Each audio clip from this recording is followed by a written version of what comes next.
The frozen edge. The earth convulsed.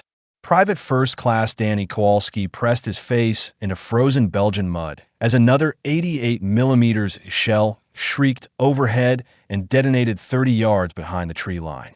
The concussion slammed through his chest like a fist. Dirt and shrapnel whistled through skeletal branches. Someone was screaming, high and terrible, until the voice cut off mid-breath. "Move! Move!" Sergeant Marcus Webb's voice cut through the chaos, hoarse from 3 weeks of shouting orders in sub-zero cold. "We stay here, we're dead. First squad on me." Kowalski's legs didn't want to work.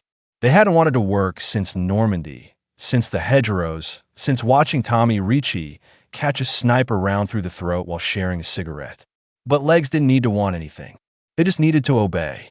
He pushed himself up, and one Garand clutched in numb fingers and stumbled forward through snow-covered underbrush that tore at his frozen wool trousers. This was Belgium, mid-December 1944.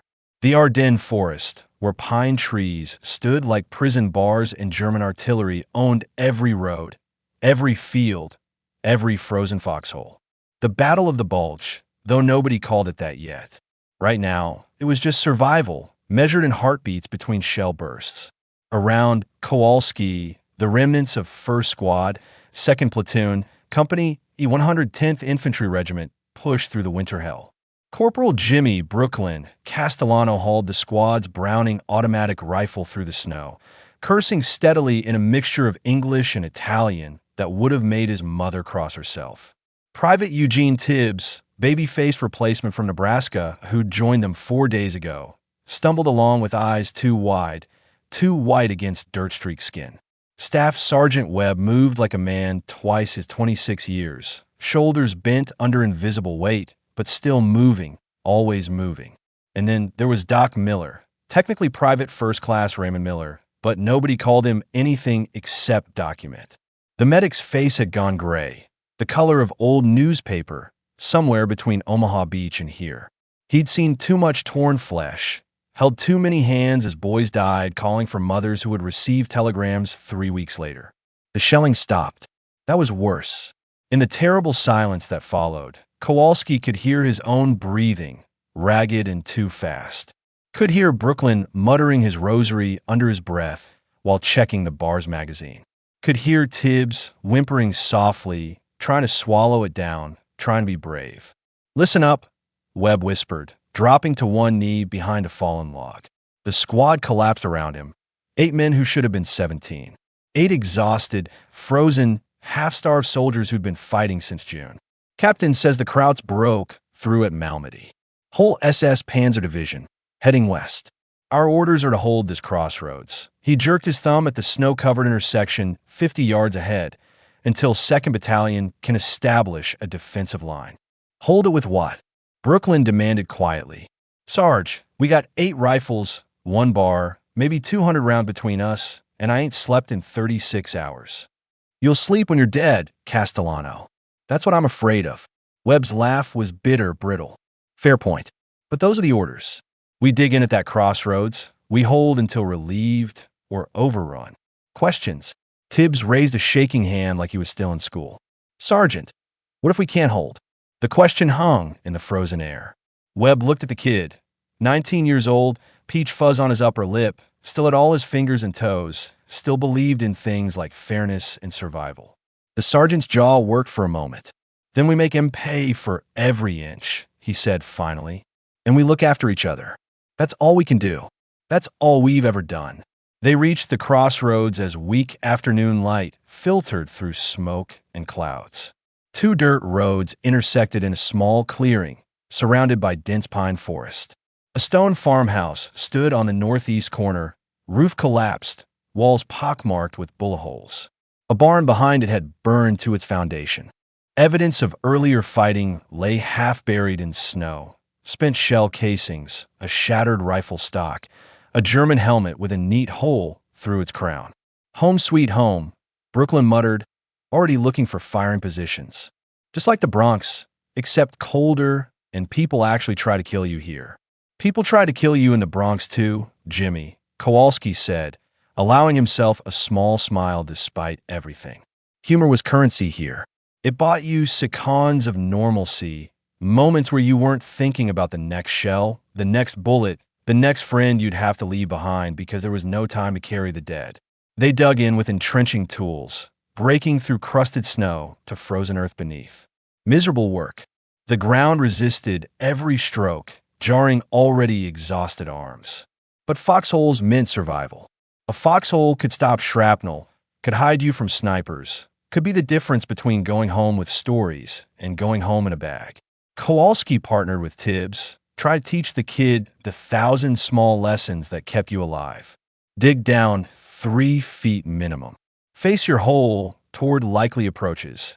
In this case, north and east, where the krauts are coming from. Keep your rifle across your knees. Chamber clear until contact. Save your grenades for when they're practically on top of you. How do you know all this? Tibbs asked, chipping at frozen dirt with desperate energy. Because the guys who didn't learn it are dead. The blunt honesty made Tibbs flinch, but Kowalski didn't apologize. Kindness could get you killed. Truth, deliver hard, kept you breathing. As they worked, Doc Miller moved between positions, checking on the squad with quiet efficiency. He examined frost-nipped fingers, handed out the last of his aspirin for headaches, retaped bandages over wounds that hadn't fully healed. When he reached Kowalski's position, he crouched low and studied both soldiers with physician's eyes. "How's the shoulder?" he asked Kowalski. "Fine, Kowalski lid." The shoulder hadn't been fine since taking shrapnel at St. Lo. It ached constantly in the cold, sometimes locked up entirely. But complaining wouldn't change anything. Doc knew he was lying. Doc always knew, but just nodded and moved on. That was another currency, pretending together that everything was okay, maintaining the fiction that you'd all survive this, that the war would end, that you'd go home to girls who remembered your faces in towns that still had parades. Webb positioned them in a rough semicircle facing north and east. Brooklyn set up the bar behind a fallen tree with clear fields of fire down both roads. 2 men, Johnson and Martinez, went into the farmhouse ruins for elevated observation. The rest spread out in fighting positions, 8 soldiers holding ground that should have taken a platoon. Night came early in December. As darkness fell, they ate cold rations in their holes, canned hash and crackers that tasted like cardboard mixed with despair. Kowalski shared his chocolate bar with Tibbs, who devoured it like communion.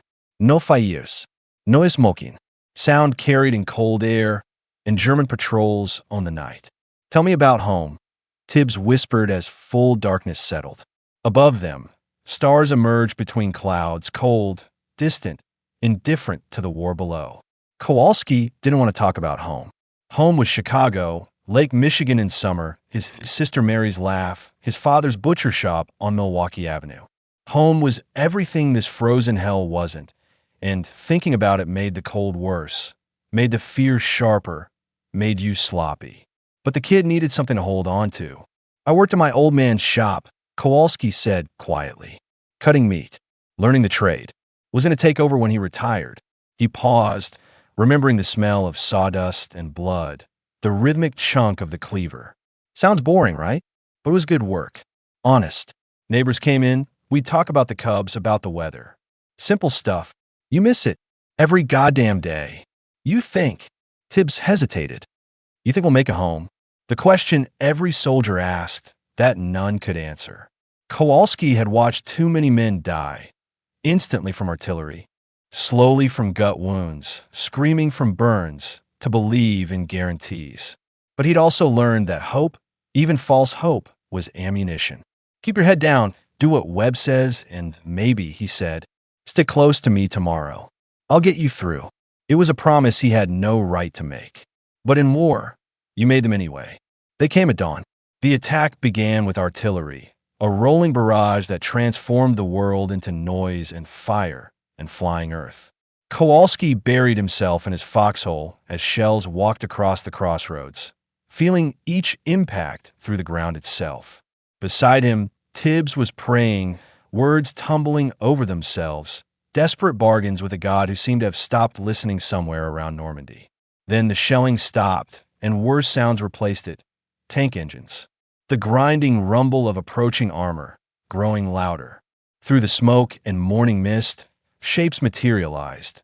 German Panzer IVs, two of them, advancing slowly down the northern road. Behind them came infantry, gray-clad figures moving in practice formations. Here they come. Webb's voice cut across the squad. Let him close. Nobody fires until I give the word. Kowalski's hands shook as he pressed the Garen's stock to his shoulder. Beside him, Tibbs was breathing too fast, hyperventilating. The kid was going to freeze or panic or do something stupid. Look at me, Kowalski hissed. Tibbs's wild eyes found his. Breathe. Slow. Pick a target. Aim center mass. Squeeze the trigger. Just like training. You can do this. The German infantry was closer now. 30 yards. 20. Kowalski could see details. An officer shouting orders. A machine gunner struggling with his MG-42. A teenager who looked as scared as Tibbs. Now! Webb screamed. The crossroads erupted. Brooklyn's bar opened up first, that distinctive heavy bark cutting through morning air. Tracer rounds streaked toward the German line. The M1 Garens joined in, that sharp crack, crack, crack that every American soldier knew better than his own heartbeat. Kowalski fired, reloaded, fired again, working on muscle memory because his brain had fled somewhere safer. The lead tank's turret swiveled toward Brooklyn's position. The barrel seemed enormous, impossibly large, pointing directly at them. Kowalski's sphincter tightened. This was it. This was how they died. But from the ruined farmhouse, Johnson appeared with a bazooka. Where the hell had he gotten a bazooka? And fired. The rocket streaked across 30 yards and slammed into the Panzer's track. The explosion was enormous, deafening. The tank lurched sideways, track flying apart, grinding to a halt. The second tank stopped, unwilling to push forward past its disabled companion. The German infantry, caught in the open, went to ground or died trying. Kowalski saw the scared teenager go down, saw the MG-42 gunner take 3 rounds to the chest, saw chaos consume the enemy attack.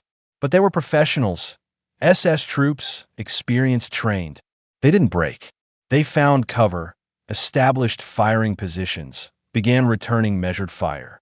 A bullet cracked past Kowalski's head, so close he felt the displacement of air. He ducked deeper into his hole. Beside him, Tibbs was firing wildly, burning through his ammunition too fast. Short bursts. Kowalski shouted over the din, "Make every shot count." The firefight settled into deadly rhythm.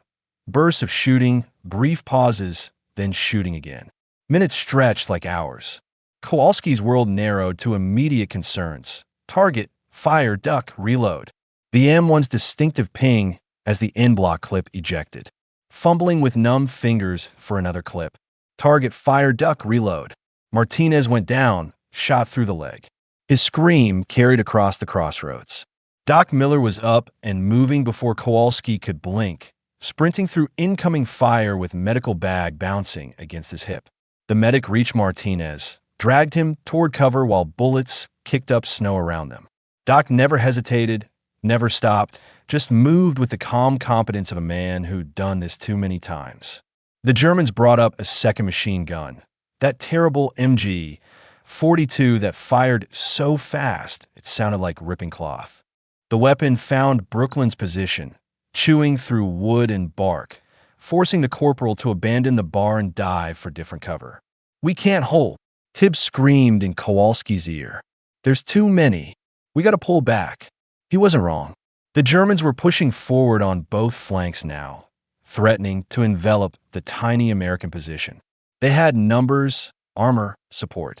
The squad had courage and stubbornness, but those weren't enough against 2-to-1 odds.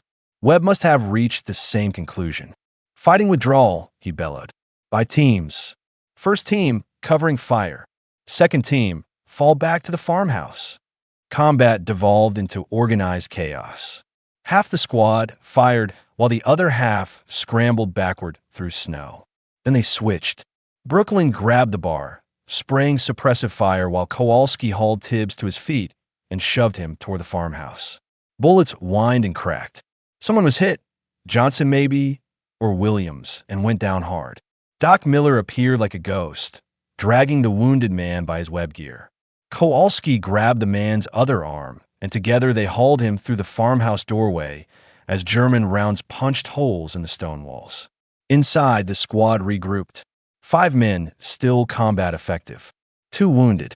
Doc working frantically on Martinez, whose leg wound was bleeding badly. The German fire slackened slightly. They were regrouping too, preparing for a final push. Webb's face was gray with exhaustion and dirt. He looked at his pitiful force, then at the windows where German soldiers were visible moving into position. "We held for 4 hours," he said quietly. "Did our job. 2nd Battalion has had time to establish that defensive line.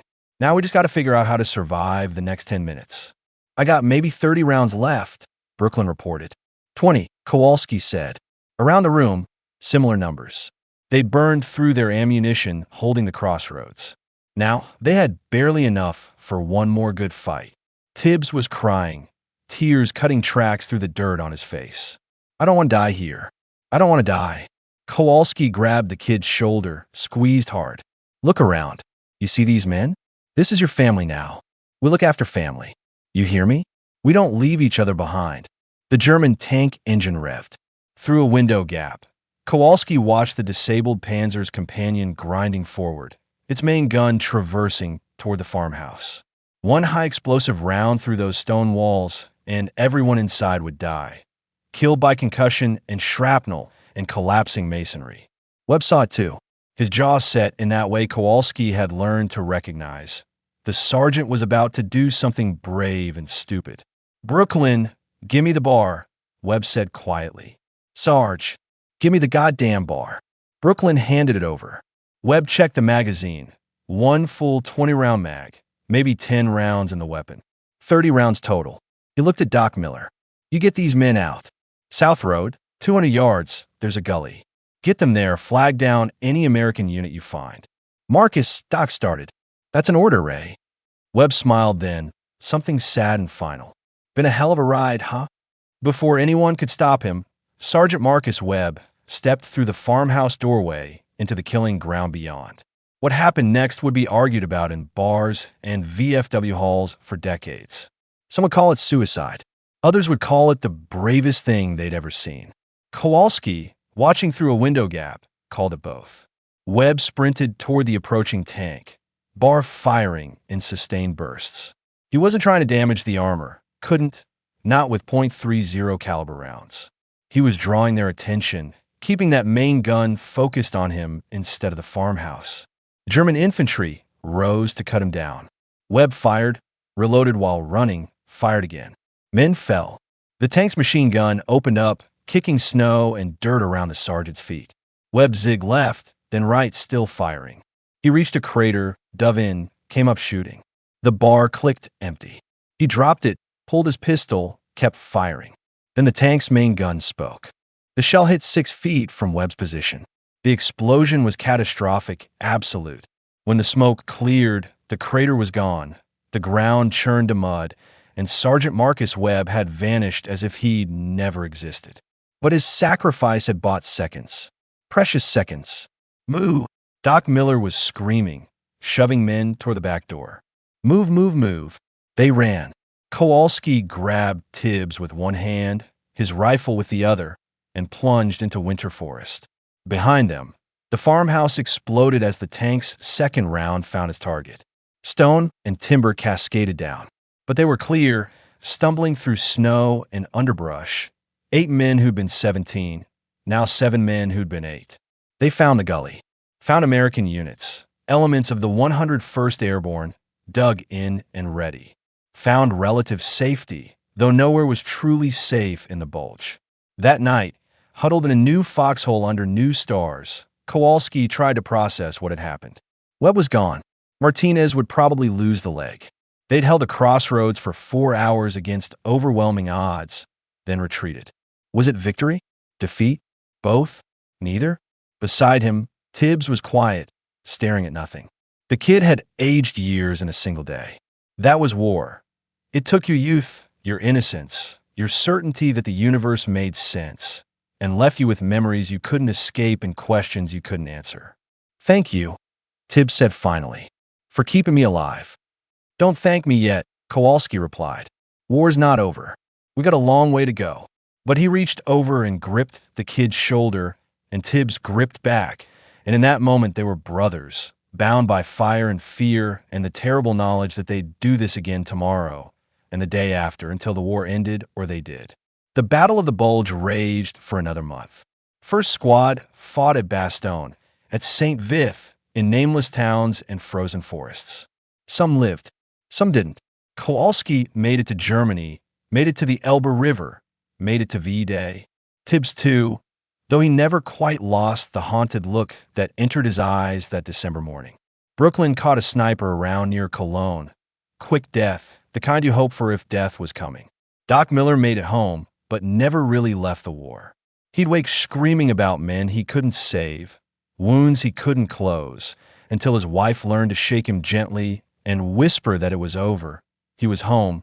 He was safe. Years later, when someone asked Kowalski what the war had been like, he'd struggle to explain. "How did you describe the sound of incoming artillery? The smell of cordite and blood? The weight of a dead friend's dog tags in your pocket? The way Webb had smiled before stepping in a fire? It was cold," he'd say finally, "and we looked after each other. That's what I remember most. Not the medals or the victories. Just, we looked after each other." They'd held a crossroads no one remembered, in a battle most civilians couldn't place on a map, fighting for reasons that grew hazier as decades passed. But they held. And in holding, they become something more than farm boys and factory workers and shopkeepers' sons. They become soldiers. Not because they loved war, God knew they didn't. Not because they were naturally brave, most days they were terrified. But because when the shells fell and the bullets flew and death walked among them, they'd looked at the men beside them and decided those lives were worth protecting, worth fighting for, worth dying for if it came to that. That was the lesson Marcus Webb had taught them in his final moments. That was what carried them through frozen Belgian forests and German towns and all the nightmares that followed. Not patriotism or propaganda, though those mattered. Not even survival instinct, though that burned bright. Just brotherhood, just love, just the simple, terrible, beautiful truth that you didn't leave family behind. And so they fought, these American soldiers, fought through winter and spring, through fear and exhaustion, through losses that would scar them forever. They fought because their sergeant had asked them to, because their friends needed them to, because someone had to stand between home and the darkness threatening to consume it. They fought and bled and died, and somehow, impossibly miraculously, enough of them survived to carry the story forward, to tell their children and grandchildren about cold Belgian nights and brave men who made impossible choices, to ensure that names like Marcus Webb weren't forgotten, that sacrifices weren't in vain, that history remembered not just the grand strategy and famous generals, but the frozen riflemen who held impossible positions because someone had to. This was their war. This was their story. And though the names changed and the battles blurred and memory failed as decades passed, one truth remained constant. They had stood together at the frozen edge of hell, and they had not broken. That in the end was enough. That was everything.